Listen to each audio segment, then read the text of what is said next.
तो कैसे हैं आप लोग?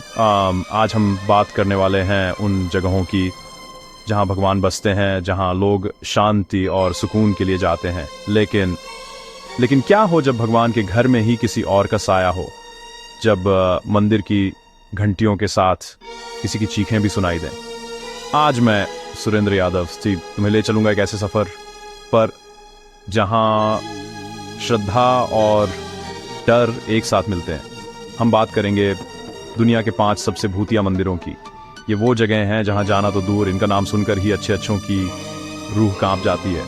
यहाँ की हवा में एक अजीब सी भारीपन है, दीवारों में दबी है अनगिनत कहानियां, और रात के अंधेरे में यहाँ कुछ ऐसा होता है जो इंसानी समझ से परे है। सोचो तुम एक प्राचीन मंदिर में अकेले खड़े हो, चारों तरफ सन्नाटा, और अचानक तुम्हारे कानों में कोई फुसफुसाए, कैसा लगेगा?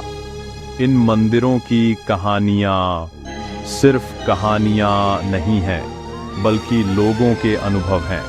वो अनुभव जिन्होंने उनकी रातों की नींद उड़ा दी। यहाँ सूरज ढलते ही एक अलग दुनिया जाग उठती है, एक ऐसी दुनिया जहाँ इंसानों का जाना मना है। ये सिर्फ पत्थर की इमारतें नहीं, बल्कि अनगिनत राज और आत्माओं का घर है। तो अपनी कुर्सी की पेटी बांध लो, क्योंकि ये सफर तुम्हारी हिम्मत का इम्तिहान लेने वाला है। हम जानेंगे कि क्यों इन जगहों को दुनिया के सबसे डरावने धार्मिक स्थलों में गिना जाता। आज हम परत दर परत उन रहस्यों को खोलेंगे जो इन मंदिरों के अंधेरे कोनों में सदियों से दफन है। क्या ये सिर्फ लोगों का वहम है, या वाकई में यहाँ कोई अलौकिक शक्ति मौजूद है? इन मंदिरों में जाने वाले लोग या तो वापस नहीं आते, या आते हैं तो एक ऐसी कहानी के साथ जो उनके होश उड़ा देती है। क्या तुम तैयार हो उस डर का सामना करने के लिए जो तुम्हारी आत्मा तक को हिलाकर रख देगा? तो चलो शुरू करते हैं ये डरावना सफर, और देखते हैं भारत से लेकर जापान तक फैले इन भूतिया मंदिरों की सच्ची और अनसुनी कहानियां।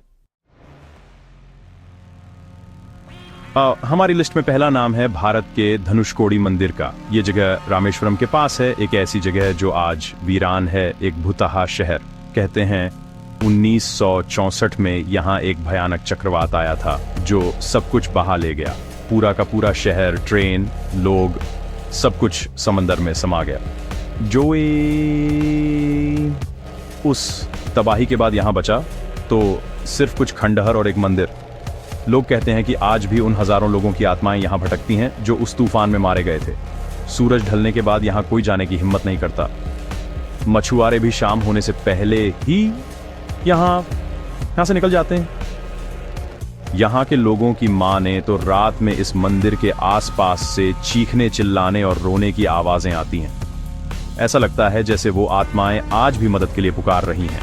कई लोगों ने रात में अजीबोगरीब परछाइयों को मंदिर के खंडहरों में घूमते हुए देखने का दावा किया है। वो कहते हैं कि यहाँ की हवा में एक अजीब सी उदासी और डर घुला हुआ है जो आपके अंदर तक सिहरन पैदा कर देता है।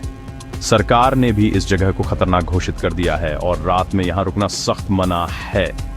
सोचो, चारों तरफ समंदर का सन्नाटा और बीच में एक वीरान मंदिर जहां सिर्फ भटकती आत्माओं का वास हो। कल्पना करो कि तुम उस मंदिर में हो, रात का अंधेरा है और समंदर की लहरों के साथ तुम्हें किसी बच्चे के रोने की आवाज सुनाई दे। तुम पलट कर देखो तो कोई नहीं, पर आवाज तुम्हारे और करीब आती जा रही है। यही डर है जो धनुषकोडी को सिर्फ एक टूरिस्ट स्पॉट नहीं, बल्कि एक जीती जागती डरावनी कहानी बना देता है। यहाँ की हर रेत के कण में, हर टूटी हुई दीवार में एक दर्दनाक अतीत कैद है। लोग कहते हैं कि ये मंदिर उन आत्माओं का ठिकाना है जिन्हें आज तक मुक्ति नहीं मिली। अब हम चलते हैं राजस्थान के कुलधरा गांव। एक ऐसा गांव जो एक ही रात में वीरान हो गया। 84 गांव के पालीवाल ब्राह्मण यहाँ रहा करते थे, लेकिन एक रात वो सब अचानक कहाँ गायब हो गए, ये आज तक एक रहस्य है। कहते हैं कि रियासत के दीवान सलीम सिंह की बुरी नजर गांव की एक लड़जाऊ की पर थी। उसने गांव वालों को धमकी दी कि अगर लड़जाऊ लड़की उसे नहीं मिली तो वो उनका जीना हराम कर देगा। अपनी इज्जत बचाने के लिए गांव के लोगों ने रातों रात गांव खाली कर दिया, लेकिन जाते जाते वो इस जगह को एक श्राप दे गए। श्राप की यहाँ फिर कभी कोई नहीं बस पाएगा। आज भी कुलधरा एक खंडहर है। दिन में तो टूरिस्ट आते जाते रहते हैं, लेकिन सूरज ढलते ही यहाँ परिंदा भी पर नहीं मारता। गांव के बीचों बीच एक मंदिर है जो आज भी खड्डा है, लेकिन उसमें पूजा करने वाला कोई नहीं। लोगों का मानना है कि इस मंदिर और पूरे गांव में उन ब्राह्मणों की आत्माएं भटकती हैं। कई पैरानॉर्मल एक्सपर्ट्स ने यहाँ रात बिताने की कोशिश की और उनके अनुभव रोंगटे खड्डी कर देने वाले हैं। उन्हें बच्चों के खेलने की आवाज़ें, औरतों के बात करने की फुसफुसाहट और चूदियों की खनक सुनाई दी। यहाँ के मंदिर में एक अजीब सी खामोशी है, एक ऐसी खामोशी जो शोर से भी ज़्यादा डरावनी लगती है। ऐसा लगता है जैसे दीवारें तुम्हें घूर रही हैं, जैसे कोई तुम्हारे पीछे खड़ा हो। लोगों ने कारों पर बच्चों के हाथों के निशान देखे हैं और कई बार गाड़ियां अचानक बंद हो जाती हैं। ये श्राप आज भी जिंदा है और इस गांव का मंदिर उस श्राप का गवाह बनकर खड़ा है। ये जगह एक सवाल पूछती है, आखिर उस रात ऐसा क्या हुआ था कि हजारों लोग अपना घर बार छोड़कर अंधेरे में गुम हो गए। अब भारत से बाहर निकलते हैं और पहुंचते हैं थाईलैंड के अयुथाया शहर में। यहाँ है वॉट फ्रा सीसनफेड, जो कभी शाही खानदान का सबसे पवित्र मंदिर हुआ करता था। लेकिन 18वीं सदी में बर्मी सेना ने इस शहर पर हमला किया और सब कुछ तहस नहस कर दिया। उन्होंने मंदिर में लगी सोने की मूर्तियों को पिघलाने के लिए उसे आग लगा दी। इस हमले में हजारों लोग मारे गए और ये खूबसूरत मंदिर एक खंडहर में तब्दील हो गया। आज ये यूनेस्को की वर्ल्ड हेरिटेज साइट है, लेकिन इसकी खूबसूरती के पीछे एक डरावना सच भी छिपा है। लोगों का मानना है कि इस मंदिर में आज भी उन राजाओं और सैनिकों की आत्माएं भटकती हैं जो अपने राज्य को बचा नहीं पाए। टूरिस्ट और स्थानीय लोगों ने कई बार अजीबोगरीब घटनाओं का अनुभव किया है। कुछ लोगों ने बिना सिर वाले सैनिकों के भूत को मंदिर के प्रांगण में मार्च करते हुए देखने का दावा किया है। रात के समय यहां से अजीब सी आवाजें और रोने की ध्वनियां सुनाई देती हैं। कई लोगों ने महसूस किया है कि कोई अदृश्य शक्ति उन्हें धक्का दे रही है या उनके पीछे चल रही है। यहाँ के गार्ड्स भी सूरज ढलने के बाद मंदिर के मुख्य हिस्से में जाने से डरते हैं। उनकी कहानियों के अनुसार रात में बुद्ध की टूटी फूटी मूर्तियों की आंखों से रोशनी निकलती है और कभी कभी उन्हें किसी के घोड़े पर दौड़ने की आवाजें भी सुनाई देती हैं। ये मंदिर अपने गौरवशाली अतीत और दर्दनाक अंत की एक कहानी कहता है।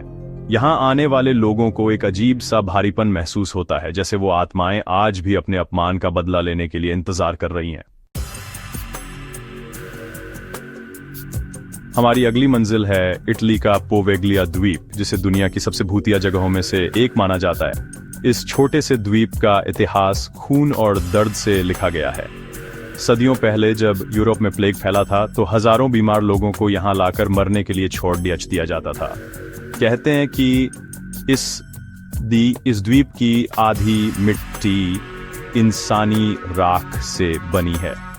बाद में 1922 में यहाँ एक मेंटल हॉस्पिटल बनाया गया जहाँ मरीजों पर भयानक एक्सपेरिमेंट किए जाते थे। हॉस्पिटल का डॉक्टर खुद पागल हो गया और उसने चर्च के टॉवर से कूदकर आत्महत्या कर ली। आज ये द्वीप वीरान है और यहाँ जाना सख्त मना है। द्वीप पर बना चर्च अब खंडहर हो चुका है और कहते हैं कि यही वो जगह है जहाँ सबसे ज्यादा पैरानॉर्मल एक्टिविटी होती है। मछुआरे भी इसके पास जाने से डरते हैं क्योंकि उनके जालों में अक्सर इंसानी हड्डियां फंस जाती हैं। जो लोग हिम्मत करके यहाँ गए हैं उनका अनुभव दिल दहला देने वाला है। उन्हें चीखें सुनाई देती हैं, परछाइयां दिखती हैं और ऐसा महसूस होता है कि कोई उन्हें छू रहा है। चर्च की घंटी आज भी कभी कभी अपने आप बजने लगती है, जबकि टॉवर में कोई घंटी है ही नहीं। कहते हैं कि उस पागल डॉक्टर का भूत आज भी चर्च के टॉवर में भटकता है और प्लेग के मरीजों की आत्माएं पूरे द्वीप पर घूमती हैं। इस जगह को नर्क का दरवाजा भी कहा जाता है। यहाँ की हवा में इतना दर्द, इतनी तकलीफ है कि कोई भी सेंसिटिव इंसान यहाँ कुछ मिनट से ज्यादा नहीं रुक सकता।